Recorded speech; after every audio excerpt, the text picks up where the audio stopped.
Is it a sign of the times? Bed Bath & Beyond, the latest retailer to declare bankruptcy. So what does it mean for customers and its employees? CBS 2's Christine Sloan reports. A rush to this Bed Bath & Beyond in Springfield, New Jersey. Customers packing the store looking for deals after the company announced it would start the process of closing more than 300 stores across the country by June 30th. It's really terrible. You know, I like to come in and feel the towels. I love Bed Bath & Beyond. Have great things. In 1971, this New Jersey store opened as Bed and Bath and expanded across the New York area. Customers Monday buying large items, trying to fit what they can in their cars. The store telling shoppers in a letter it won't accept gift cards after May 8th and will stop taking those popular coupons on Wednesday. Did they care about the expiration of the coupons? No. When my kids went to college, I came here and I got, their bedding and all their plastic furniture. But she feels bad for employees. I just asked the person checking me out, I said, when did they tell you?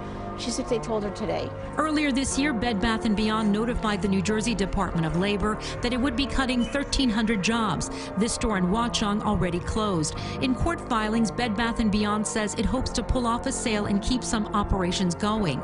We asked several employees off camera if they'd be getting severance or a bonus. They said they didn't know. Business analysts say Bed Bath & Beyond's been in trouble for some time, but that the pandemic and the Amazon effect accelerated the company's demise. First Republic Bank announced plans to lay off up to 25% of its workforce. The news came as the bank released its first quarter earnings. The bank also reports depositors pulled out more than $100 billion out of the bank, believing that First Republic could be the third bank to collapse after Silicon Valley Bank, and Signature Bank in New York. The bank made a partial recovery after several large banks stepped in and made $30 billion in uninsured deposits.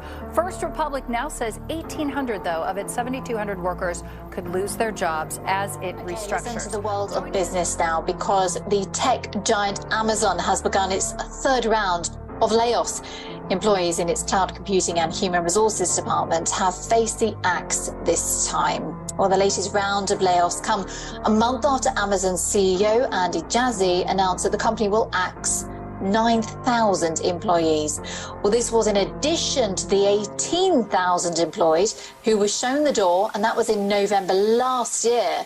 Meanwhile, Amazon also announced that it's shutting down its Halo division that sells health and sleep trackers. The company stated that it will stop supporting Halo services from July the 31st and will fully refund Halo device purchases made in the preceding 12 months.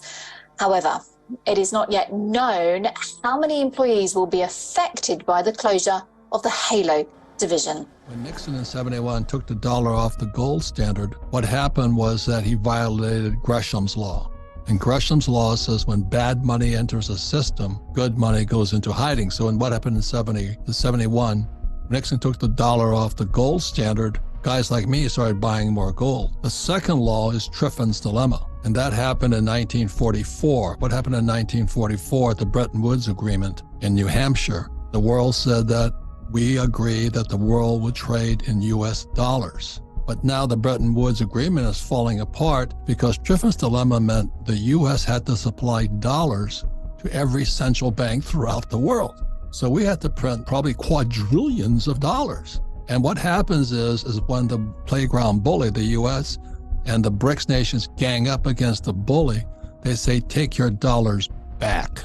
And when those dollars come roaring back into America, we have a thing called hyperinflation.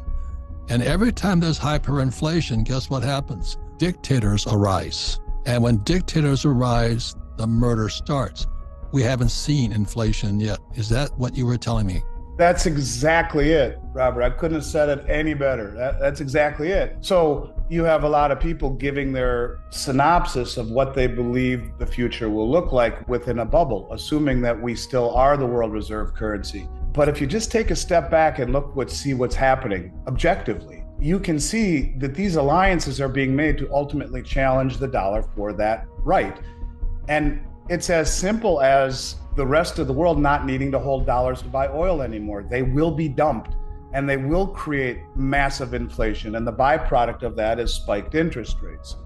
And when you look at the idiocy of all of the policy decisions that keep being made over and over and over again, both inside the country and outside the country, you have to wonder, was this done intentionally because they realize we're backed against a wall? You know, they talk about this quantitative tightening to normalize their balance sheets so that foreigners won't have to accept inflated dollars, but it started to break the banking system. We saw that. And so now in the last 3 weeks or so, they have erased 2/3 of all the quantitative tightening over the last 11 months in 3 weeks. They can't tighten, they can't normalize. They are going to have to inflate or default. So they've chosen inflation. We're back to quantitative easing again to bail out the banks. Under the table, we're easing. The rest of the world at some point says, why do I want to sell you our oil or anything that we produce for these dollars that are becoming worth less?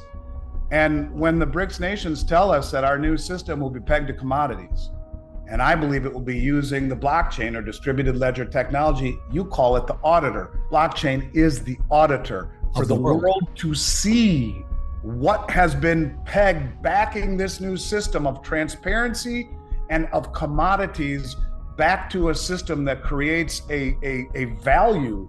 The dollar used to be backed by gold. It had a value. It was as good as gold.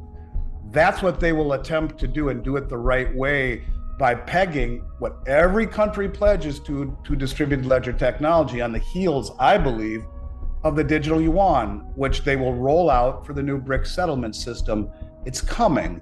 And that is the scariest thought of all, is what does it mean when that happens?